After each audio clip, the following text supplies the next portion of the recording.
Welcome to CCG China and the World Dialogue Series.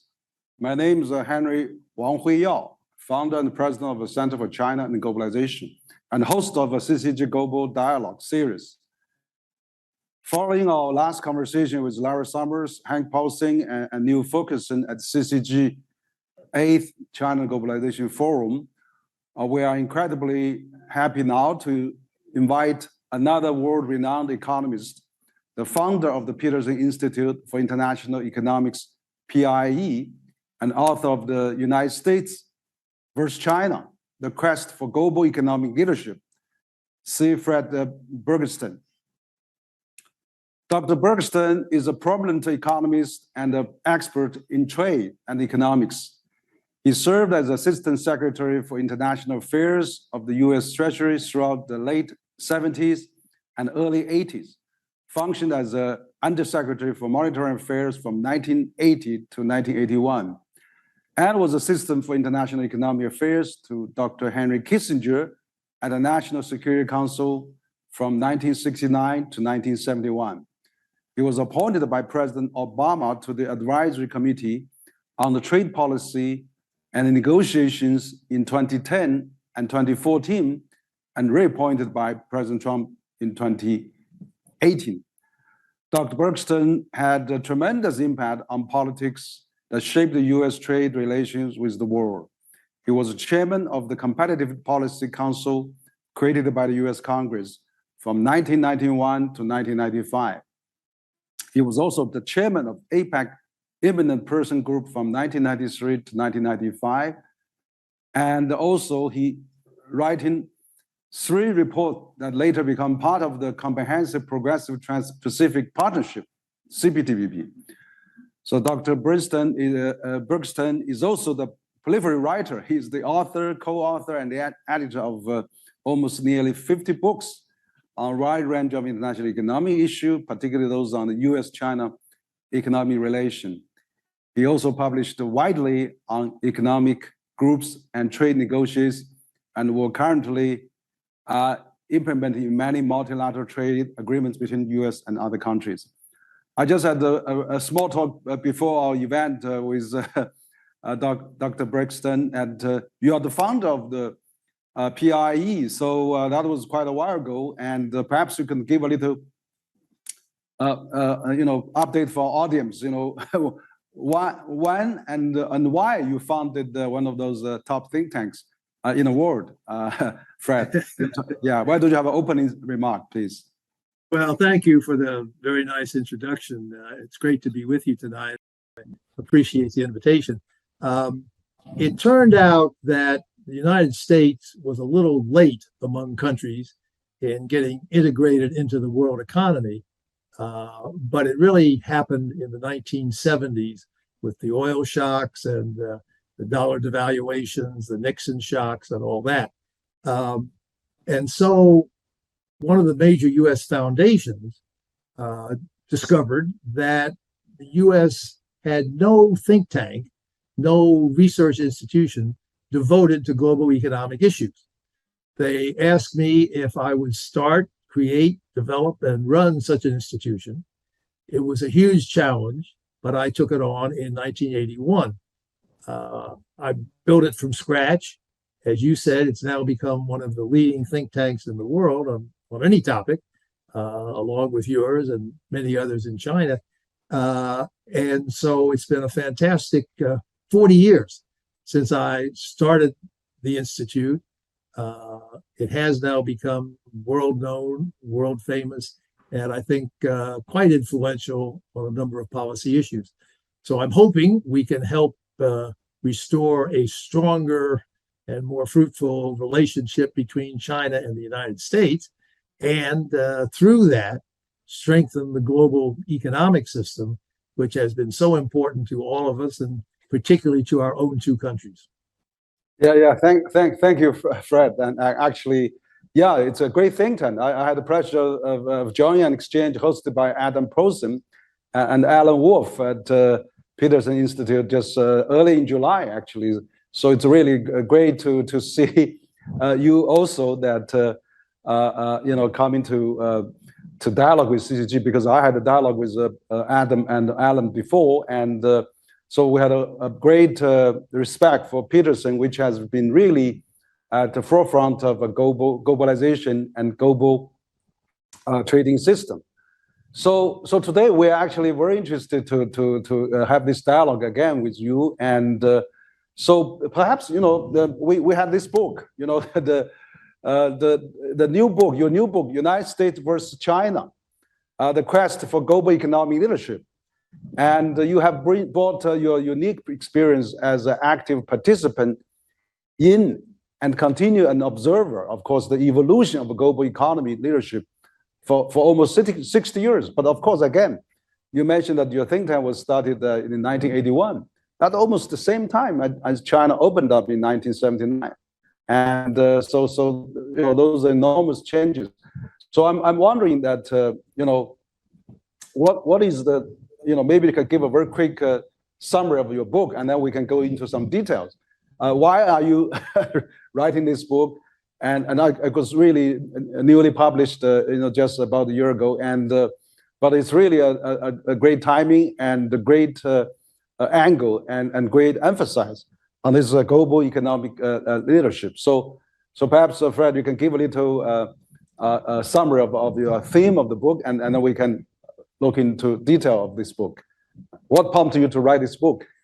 I wrote the book because I think the single most important issue facing the world economy over the next several decades is whether we can work together to find a cooperative leadership role between China and the United States. I say that because I think the global economic system has been a tremendous success over the last 75 years. It has brought an unprecedented period of prosperity and stability to the world economy. It has enabled countries like China, and most notably China, to have economic development miracles that are greater than any other in human history. It has brought major benefits to the United States. Our studies show the U.S. is $2 trillion per year richer as a result of the globalization of the last 75 years. But that international economic system has rested to an important extent on the leadership of the United States. Back in the 1930s, when Great Britain was the previous leader, but lost the ability to continue to lead, the United States was the rising power and was not very cooperative. In fact, helped turn the world's recessions in the 1930s into the Great Depression, which led on to the Second World War. After the Second World War, of course, the world decided to create the Bretton Woods system, the whole network of rules and institutions, which have underpinned the dramatically successful global economic order of this period. But the United States, which has been the leading country, though with a lot of help from others, the United States can no longer provide that leadership on its own. And the reason is simple. For the first time in the 100 years since the U.S. became the world's leading economy, it now has a roughly equal power that is challenging it for global economic leadership, and that, of course, is China. Major point number one in my book is that China is now roughly equivalent to the United States in terms of capability to lead the world economy and provide the kind of leadership that is needed. And if that's true, then the question is whether the main countries involved, China and the United States, but the rest of the world as well, can find ways in which the two leading countries, the two economic superpowers, can cooperatively, jointly, in parallel, lead a continued, open, successful world economic system. At the moment, things do not look too good. As we know, relations between China and the United States are fraught with many difficulties.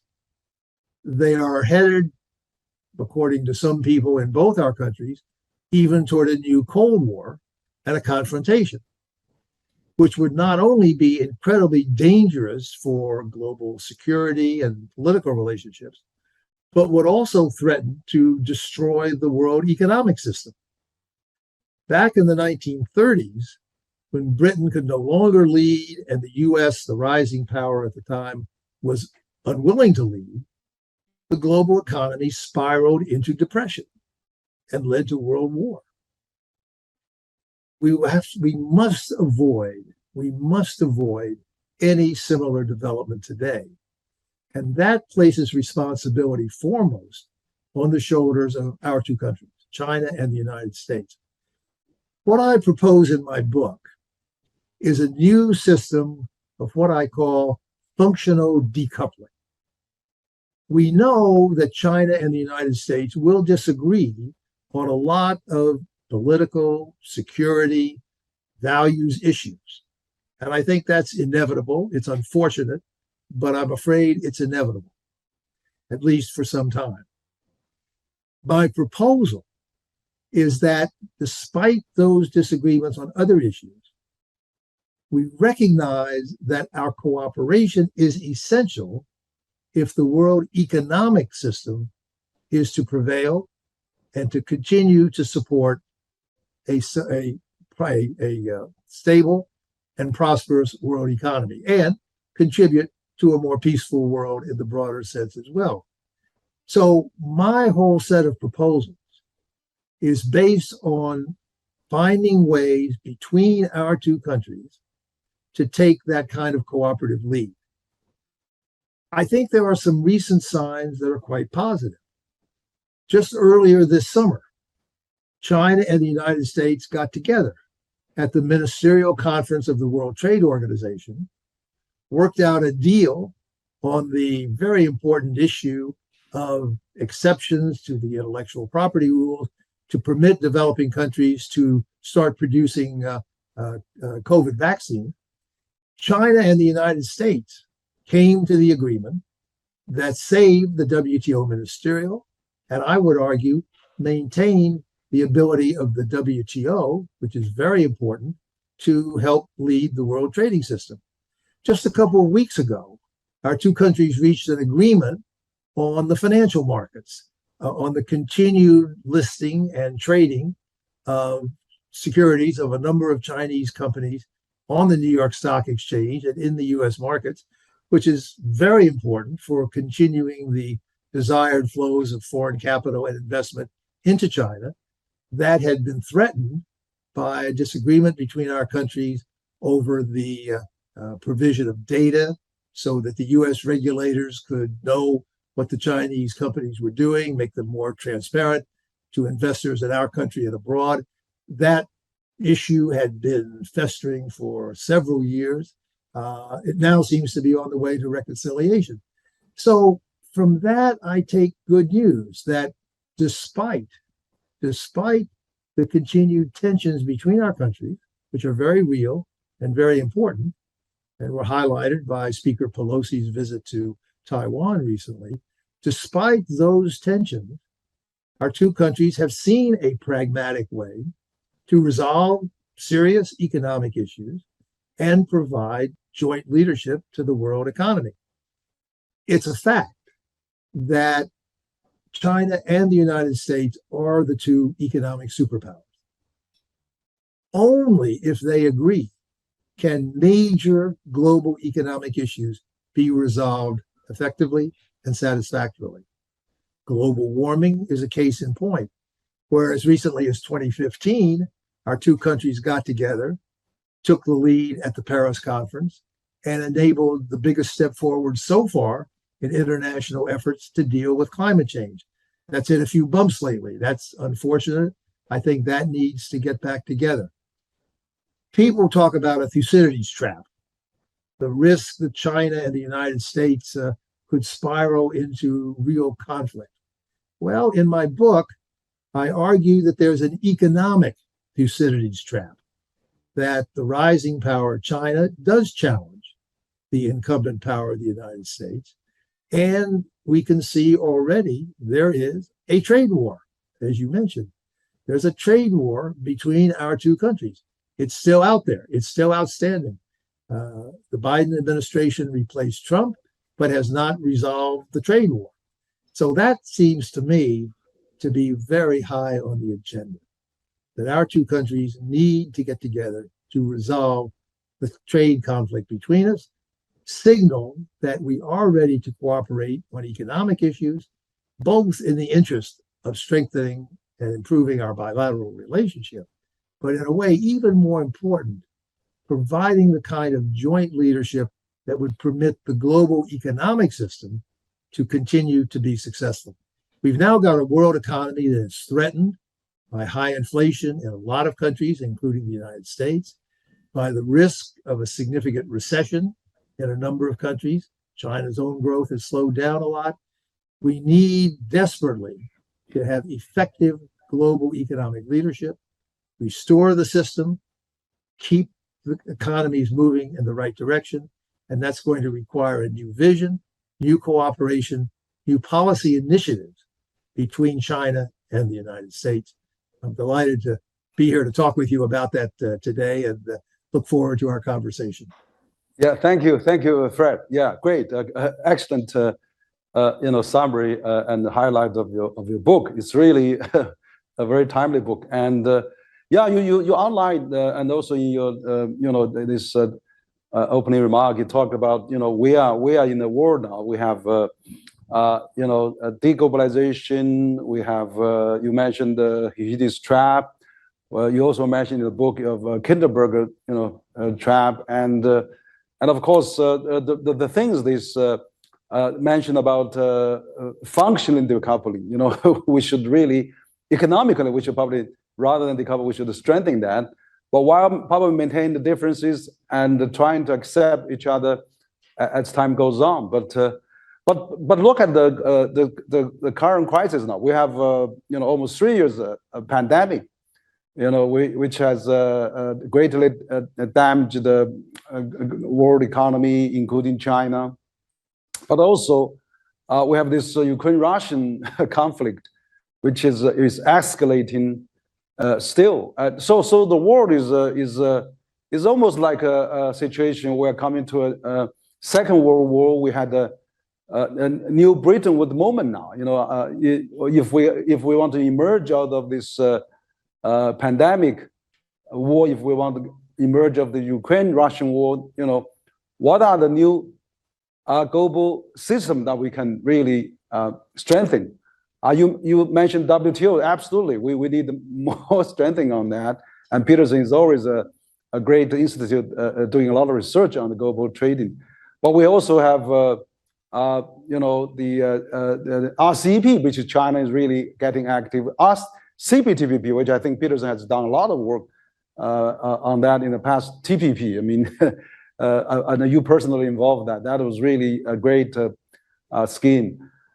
So what about the DIPA, digital partnership that is China also trying to join and launched by New Zealand, Singapore, and Chile. And so in terms of where, you talk about economic global leadership in this book. So where are we, where can we start? How can we really move things forward? I mean, now we had some progress. You're right. We have this delisting issue. Currently resolved in the U.S. for Chinese companies. We have this that's enormously positive. We have this MC12 minister meeting at the WTO that finally China, U.S., EU reached some concept. But what in your opinion, what are the things we need to strengthen if we want to really uphold the global leadership and economic global leadership, and of course, going forward, how can we really solving the crisis? I mean, economic globalization should prevail strongly so that we can balance the others. As you say, there are many opportunities, there are many possibilities for getting together, for the U.S. and China to get together to provide global economic leadership. The United States made a huge mistake in dropping out of the original Trans-Pacific Partnership, the TPP. That was a massive error by President Trump, supported by some Democrats in the Congress, but it was a huge error.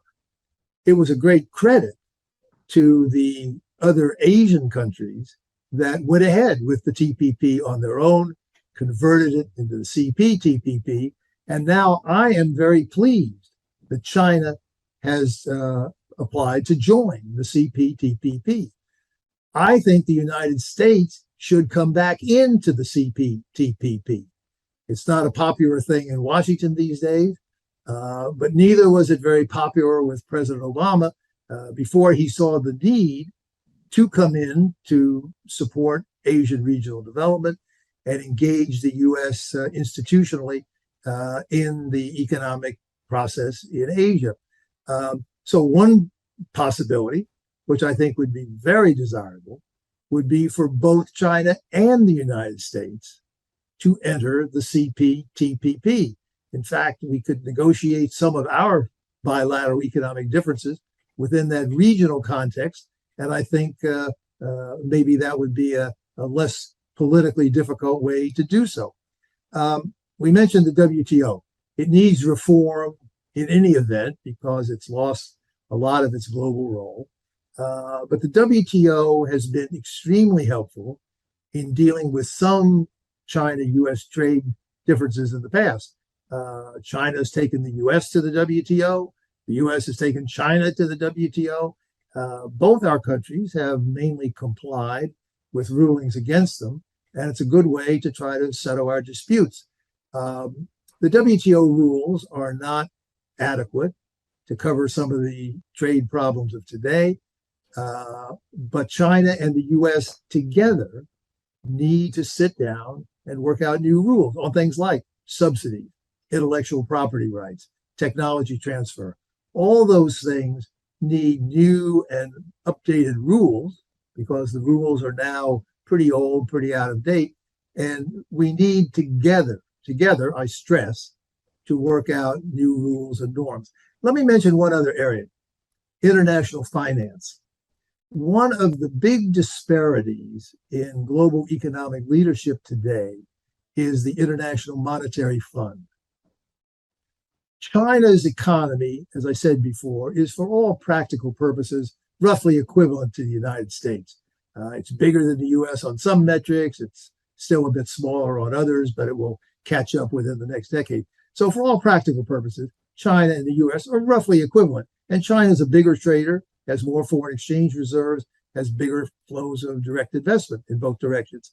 But China's quota and voting rights in the International Monetary Fund are only 1/3 that of the United States, and an even smaller ratio to that of the Europeans when you take them together. This is ridiculous. China's share in the IMF needs to be dramatically increased. And what I propose in my book is that over time, over the next several quota periods, as they call it in the IMF, we aim to equalize the quotas in the IMF between China and the United States and the Europeans taken as a group, if they can get their act together and take a single seat. That would recognize China's rough equivalence with the US. It would recognize China's ability to provide leadership in the international financial area. Incidentally, I argue in my book that China has, in fact, provided very constructive, very effective leadership in the international financial area on a number of occasions, going all the way back to the Asian crisis in the late 1970s. The global financial crisis, 2008, China had the fastest and biggest stimulus program to save the world from a deep depression. So China has clearly taken very effective leadership. On the other hand, China has also deviated from the important rules in some cases. China's currency manipulation 10 to 20 years ago, it's in the past, it's not happening now, but in the past was an important deviation from the basic IMF rule not to competitively devalue your currency.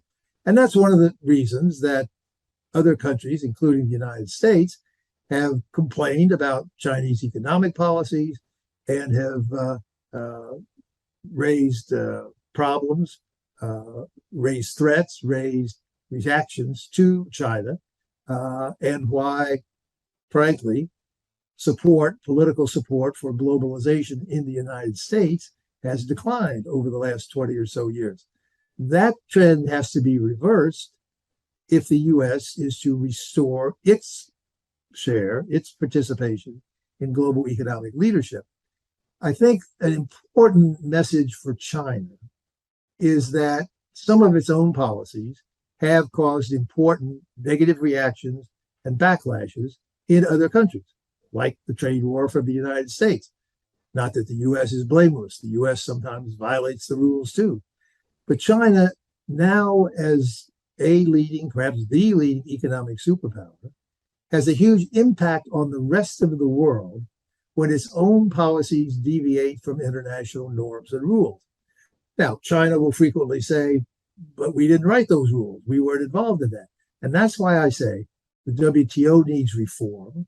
The IMF needs reform, in which China and the United States and the Europeans and some others sit down and work out revised global rules and norms under which we can all live successfully and restore a cooperative and effectively functioning international economic order. Great, Fred. And that's really an enormous message. I think you've been really thinking globally and particularly about the global system reform. And I'm particularly impressed with what you said on this IMF, actually, International Financial Monetary Fund. That you're right. China was really during the Asian financial crisis, 2008 financial crisis. China has actually not devalued the RMB, but really, put all the stimulus packages and even now during the pandemic, in the last 2 years, China's trade has been at all-time high. Last year was 30% increase. So still trying to stabilize the global economy. I think, that would be really great idea that if we can get China a rightful place in IMF and similar organizations, so that we can really harness and maximize the contribution that China can make and to the global governance and economic governance and multilateral system. I actually talked to Larry Summers some time ago. I mean, also in the development banks arena, of course, China has launched this AIB, Asian Infrastructure Investment Bank, and Larry Summers used to work at the World Bank. And so, what do you think about in the development bank field? I mean, we recently see a trend now to trying to, people are doing on different blocks are doing on their own now, and there's a campanization of a different scheme that not really working together, rather than they are separate each other. For example, China has 10, 12 years ago, China launched this Belt and Road Initiative, BRI. But recently we see, President Biden launched the B3W, and then G7 talked about the infrastructure plan, and then EU global gateway. So all the government realized, after climate changes, infrastructure probably is the biggest denominator of all the countries at helping global south and things like that. I also talked one time to the former World Bank president. We were thinking if we can really work together on the infrastructure. So what do you think? There's a possibility, like AIB is led by China, World Bank is led by the US, ADB is led by Japan, but European banks and Latin American banks can the development banks really work together or upgrade AIB to a global infrastructure banks where US, China, EU, and many other countries can have something to work on, to really reconstruct the world. I mean, also after Ukraine crisis, we can reconstruct on that Ukraine as well. So, well, China, no, absolutely right. China has, of course, become the world's largest development lender by a large margin. And so development finance is a natural area for China to take the leading role in coordinating world efforts and putting together the needed assistance to the developing world and promote global growth in that way. Another huge mistake that the United States made, and this was under Obama, was to reject China's invitation to join the Asian Infrastructure Investment Bank right at the start. Larry Summers and I fully agree. It was a huge mistake for the U.S. not to join. It was an even bigger mistake for the U.S. to lobby its traditional allies not to join. They, of course, rejected the U.S. effort, and almost all of them did join, and the AIIB is a big success, including through its cooperation with the World Bank, the Asian Development Bank, and other multilateral institutions. In my view, and I say this strongly in my book, the United States should now come back in and come to its friends in Beijing and say, well, we've thought about this again. We want to join the AIIB, become a non-regional member like we are in other development banks, and contribute positively to the outcome. The AIIB, I think, has an impeccable record so far in terms of conforming with international rules, international norms. It's quickly scaled up and become a significant lender. And so I agree with you. And it's in keeping with what I said before on trade and monetary affairs. Instead of having separate China path, U.S. path, Europe path, we need to get them together. The competition is good in some senses, and maybe the AIIB and the World Bank stimulate each other to do better. But both of them have seen the merit already of co-financing lots of projects. And I think in the future, more of that is needed. That relates to the Belt and Road Initiative. There have been some suspicions, as you know, that the Belt and Road Initiative is aimed at promoting some of China's more narrowly security or political foreign policy objectives. Also, maybe building up excessive debt in some of the borrowing countries, and some of that is now starting to show up. So I would think it would be better for both the BRI itself and for the U.S. and other non-participants at the moment to get together and try to strengthen those kinds of results.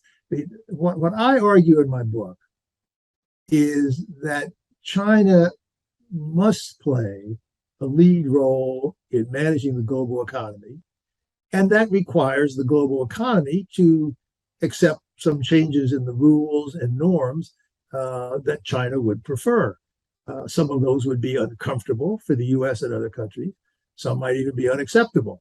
But the issue is to get together, negotiate on those, talk about them, and try in a spirit of cooperation and the need to get together satisfactorily if we're going to get any success. You mentioned something that I wanted to pick up on. One thing that I think in terms of U.S. policy, one thing we know will not work, which is containment. Trump tried containment, tried to restrain China, resisted almost any Chinese initiative, resisted anything that seemed to provide some benefits for China, even if they provided benefits to the United States too, like trade between our countries.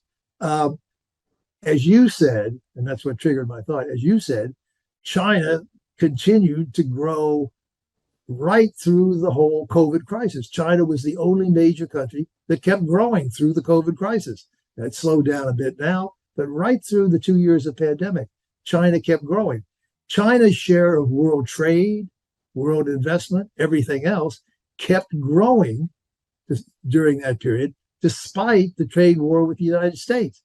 China-US trade dropped sharply, but China's overall trade grew enormously, as you indicated. So containment clearly does not work. China is too big, China is too dynamic. And even if the United States tried to do it, no other countries would join the United States in that effort. And that's been proven. No other countries joined Trump's trade war against China. So where I would start in trying to restore the kind of relationship we need is to eliminate the trade war. That could be done on a totally reciprocal basis. There's no need for the United States to be seen as giving anything to China to get rid of the trade war. I'm quite confident if the US was willing to get rid of its tariffs on Chinese products, China would reciprocate by getting rid of the tariffs that it reciprocally put on US goods as the trade war built up. It would be a dramatic step if our two countries could get together, roll back those tariffs, end the trade war, restore a much larger level of trade between our countries, and do in that way restore a huge amount of confidence in the global trading system, the World Trade Organization, and the whole rules-based system. That would be hugely in our interest, particularly at this time of global economic difficulty. Now, there would still be some trade conflicts between our countries. We would have to, I think, in the same negotiation, go back to the drawing board, try to work on those, see if we could come up with some new rules, hopefully multilateral rules that could be implemented in the WTO and maybe the CPTPP and elsewhere in regional as well as multilateral organizations. But I think unless our two countries are prepared to continue the current drift toward Cold War, and unless the U.S.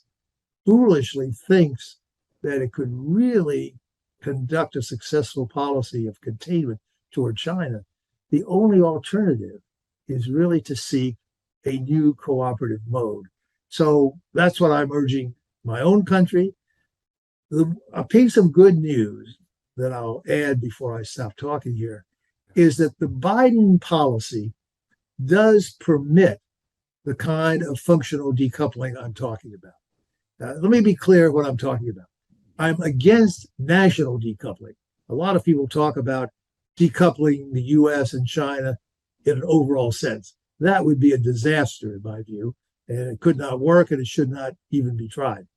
Functional decoupling says, recognize we will have some problems on the security side, on the political side, but we must cooperate pragmatically on the economic side, and we can do that, as these recent events show, even while we are disagreeing on topics in other domains. I think that approach is what we need to be pursuing now. The Biden construct permits for that.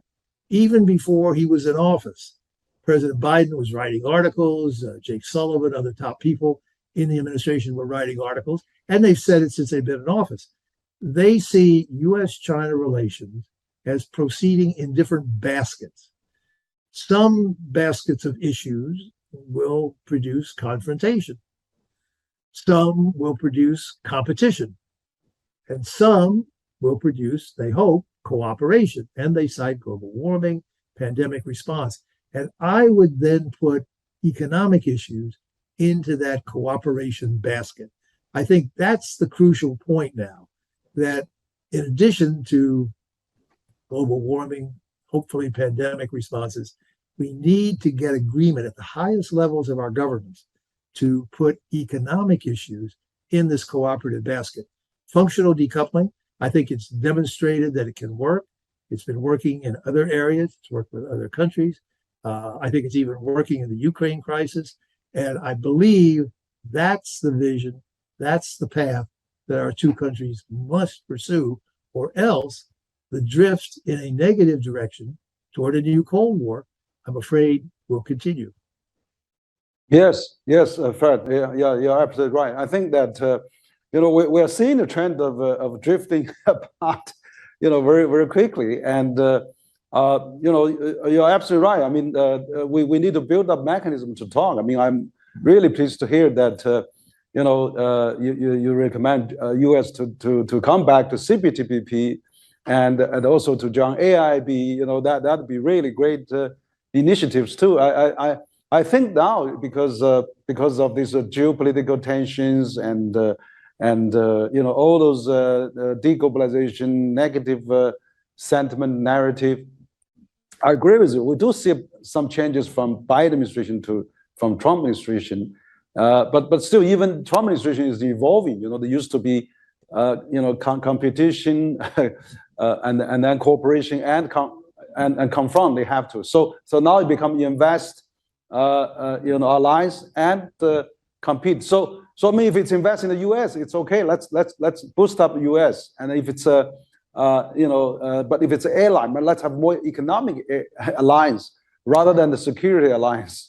When China is doing all the economic alliance, BI, RCEP, CPTPP, and China African Cooperation. But so U.S. is having more AUKUS, Quad, and Five Eyes, and things like that. So it's not really good that if we can do more economic cooperation. But I really think that your idea of this functional decarbonization. So can we reach that that kind of advantage that we really put economic development, the livelihood of the global population of the mankind ahead of the geopolitical differences, and so that is really seems hard to do. But what do you think? Where are the fundamental problems are? Because for example, we see the polarized the U.S. We're having an election season coming up. We midterm is just a few weeks away, and there's a polarization on the opinions on both sides of the U.S. But then they are very unified on China. It's because there's the middle class in the U.S. is not really getting much. For example, last several decades. So 1% of Wall Street is really equal 40-50% of the mass population wealth. And then China often is to be blamed on. So what do you think about this global corporate minimum tax? So let's address some of those roots problems.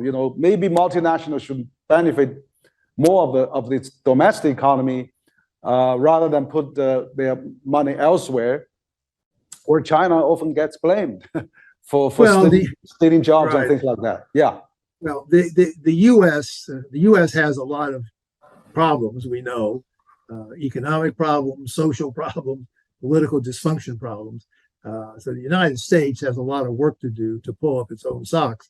And some of the dissatisfaction in the U.S. Does spill over to opposition against globalization, despite its great benefits for the U.S. And some of that, in turn, spills over to China.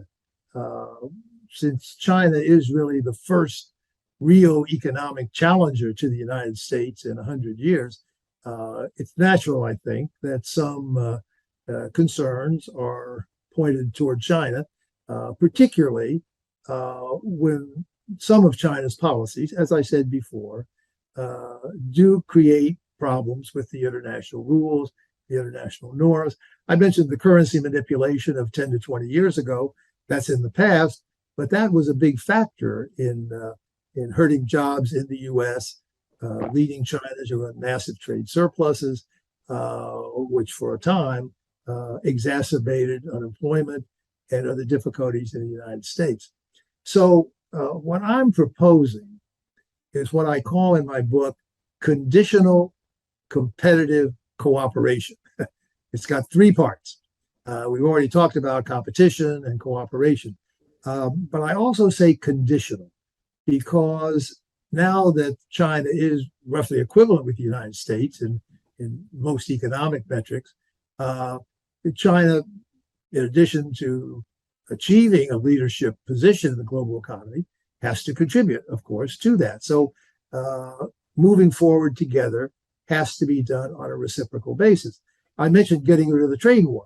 That's an easy one because China put on its tariffs to retaliate against the U.S. tariffs. And if the U.S. takes off its tariffs, I suspect, I would hope it would be natural for China to eliminate its tariffs at the same time. So there'd be full reciprocity. And if President Biden were inclined to do it, nobody could charge him with being soft on China or giving it away or being soft-hearted. That's the kind of thing I have in mind. Likewise, in the IMF, I talk about China achieving equality, equal quotas and votes to the US and Europe. I think that is highly desirable. At the same time, China would then have to agree, seriously, to conform to the rules of the IMF, which include avoiding competitive devaluation. Now, that's easy for China. It has not done any competitive devaluation now for over 10 years. In fact, it's, as we all know, facing a weakening currency now, and it's trying to keep the currency from getting weaker. So it's intervening in the other direction to try to strengthen the currency, which is fine, and needs simply to be enshrined in the rules in a more explicit way. So there are many areas, including the trade rules, as I mentioned, rules governing subsidies, technology transfers, intellectual property rights. All of those rules need to be updated through cooperative negotiation, including China and the United States and the other key trading countries. It needs to be done on a reciprocal basis, fairly balanced, but taking full account of China's new role, China's leadership potential, China's leadership responsibilities, as well as those of the United States and its traditional allies in Europe and Canada and elsewhere. So that's the whole package as I see it. I want to be clear with you and other Chinese friends. This would have to be done in a way that was reciprocal, was done in a fair and balanced way between two essential equals, the two superpowers. I've talked in the past, as you probably know, of a G2, where the US and China would actually be the inner core of the leadership group. Not that they would exclude anybody else, far from it. Many other countries need to continue playing a central role, the Europeans, Canada, Japan, Korea, Australia, others who have played a very constructive role during the US-China trade war, incidentally, to keep the global economic system moving ahead positively. But a G2 with the US and China very informally working together at the center of a series of concentric circles. The next circle might be a G3 or G4, bring in Europe, maybe Japan, then the G7, maybe with China, then the G20. There are lots of groups, but we know from history that the global economic system only functions successfully and effectively if it has effective leadership. The US, because it was the dominant economy, did provide that for a long time, as I said at the start. It can no longer do so by itself or even with its traditional allies. China must now be part of that. And that's the simple, pragmatic factor that led me to say at the start, this is the most important underlying issue facing the world economy and maybe world politics as well for the next several decades, finding a way to translate the new power equilibrium into a governance equilibrium where China can take its rightful role, its justified role in the leadership system, providing the kind of leadership that's necessary for the world, moving the somewhat in the direction of its own preferences, but also making some changes in its own policies that will enable the world as a whole to move forward. Yeah, thank you, thank you, Fred. That's really quite strong argument. I agree. That we really has to enhance the global economic leadership, and particularly U.S. and China should work together. And you talk about this. We have this rivalry with reason. I mean, as Graham Allison mentioned, in the rivalry partnership, Joseph Nye also mentioned. So this conditional competitive cooperation, we hope that can work. And but what do you think about you talk about what we're getting from G0, G1, G2. What about G3? I mean, EU now it seems to be still very large economically, a bloc, and also the things now U.S. and China often have some conflict and differences, and EU actually is it better situated in the middle that maybe can help mediate or kind of yes, I agree with that. Yes. And I say in my book that a G3 actually would be ideal. The problem, of course, is that the European Union does not speak with a single voice on most issues. It does on trade, it does on a few other issues, but it does not on monetary affairs.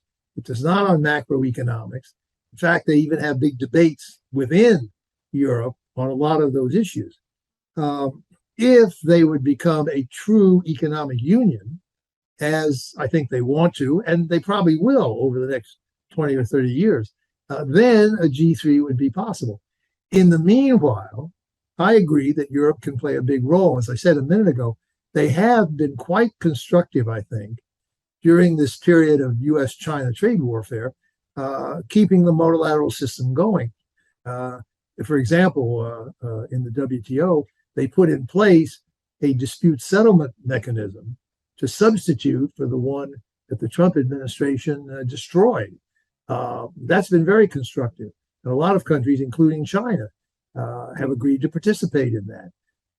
So the Europeans, to be sure, can play a very important role, and we need to work with them at all times. I know China always wants to be part of a multilateral approach to deal with these issues. And I think with Europe kind of intermediating in the way you suggest, I think that's quite possible. I want to say one other thing to a comment you made before.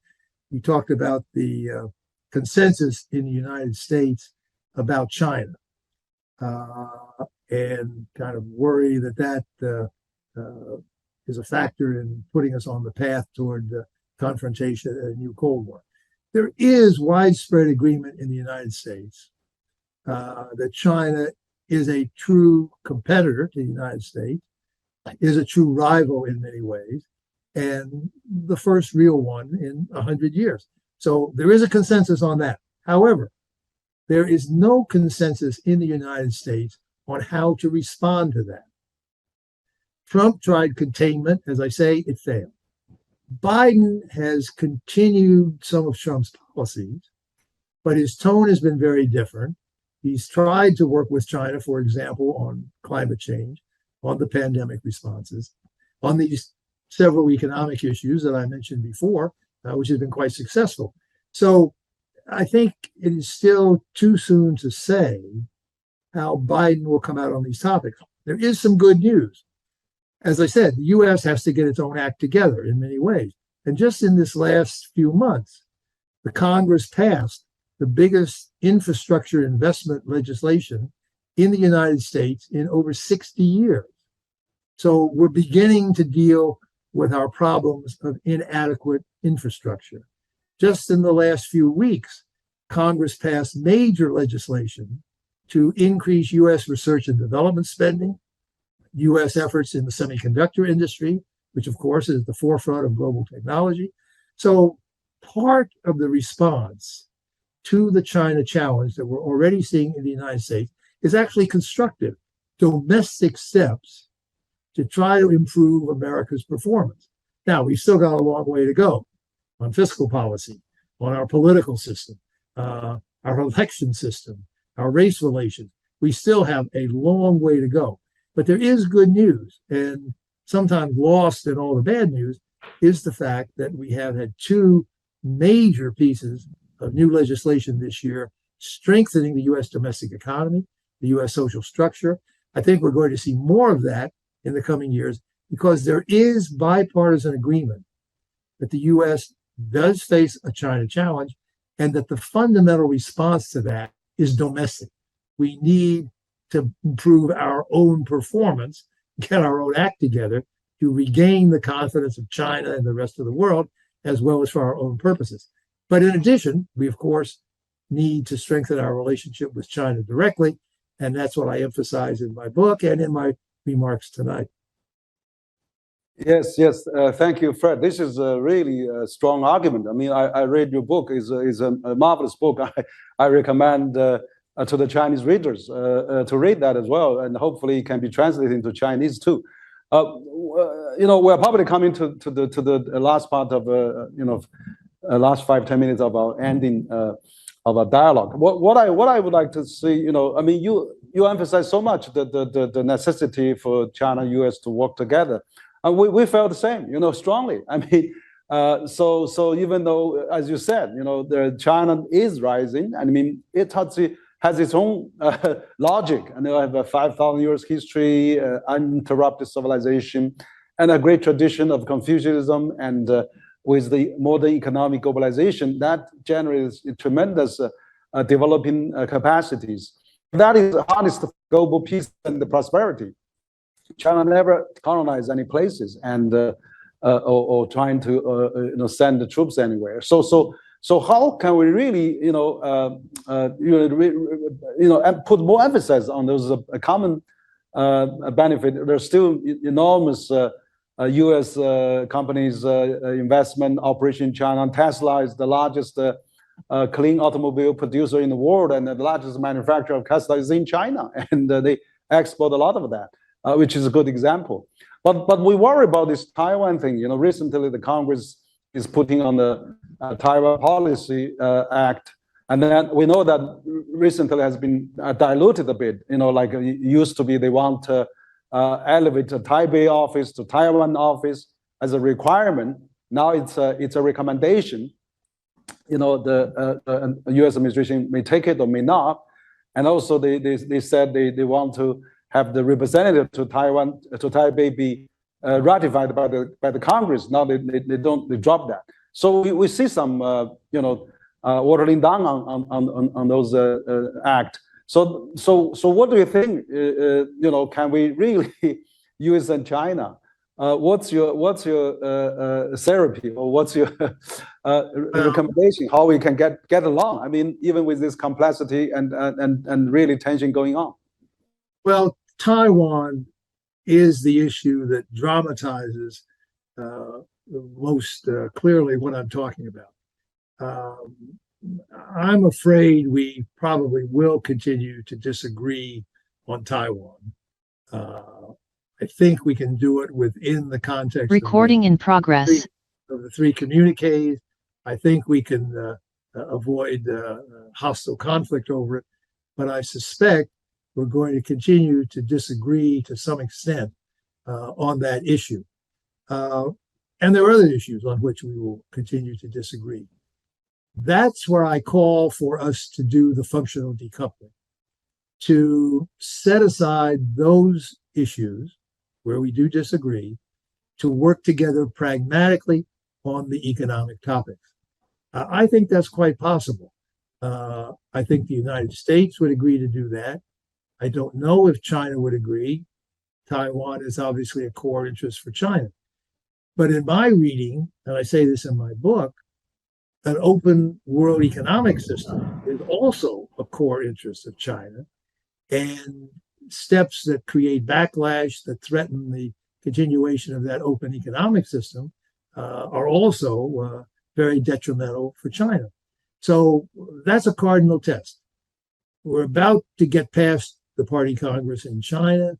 We're about to get past the midterm elections in the United States. That maybe gives us a window of a year or two where we may be able to start some new initiatives. And if the leadership in both countries recognize that we must step back from this continued drift toward confrontation, doing it in the way I suggest, I think would be the most natural. Get rid of the trade war, fully reciprocal, in the economic interests of both countries. Nothing either country by getting rid of that needless conflict. and it would give an enormous boost to both our bilateral relationship and to confidence in the world economy at a time when the world economy is shaky and needs such a boost. So I think something down that path, after we both get by our upcoming political watersheds, might be the way to go. Yes, yes, that's really a great message. I think that we are, having the China has a 20th Party Congress coming up, U.S. has midterm coming up. We have a G20 APEC Summit coming up. We're getting the busy political season. But you're right. I think, after all, we need to really emphasize global multilateralism, global governance to be strengthened. China, U.S., and including EU, we should really work together, and global South to really sustain this, improve, enhance our global system, so that we can avoid those big distraction on the geopolitical front. And this is really a great dialogue we had with you, Fred. I mean, we really enjoyed so much talking to you. You have a lot of wisdom. You have a lot of experience. So we'll make this. We're going to thank all our audience. Thank all our people, participants, scholars, and fellows, and also, of course, the media that can transmit this. So we actually appreciate all the contribution you made. So in the end, I mean, we are coming to the end, and your book is really a very stimulating book, and you emphasize China, U.S. Global leadership, and together with others, but also you really have this big vision of getting China more actively into the international system, like IMF, World Bank, global infrastructure, and other issues, the WTO. So those are great messages that we really appreciate. So maybe last word, Fred, before we leave. You have anything to conclude?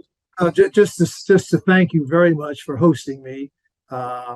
I share your hope that the book might be translated into Chinese, published in China.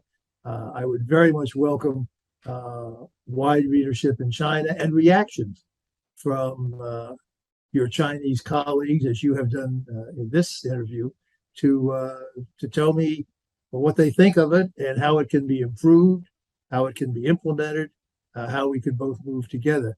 I'll just end with where I started, which was to say that I wrote the book because I really do think finding a way for the U.S. and China, the only two economic superpowers, to work together effectively is absolutely essential if the global economic system is to continue to be successful, prosperous, stable, if it's to contribute to world peace and security.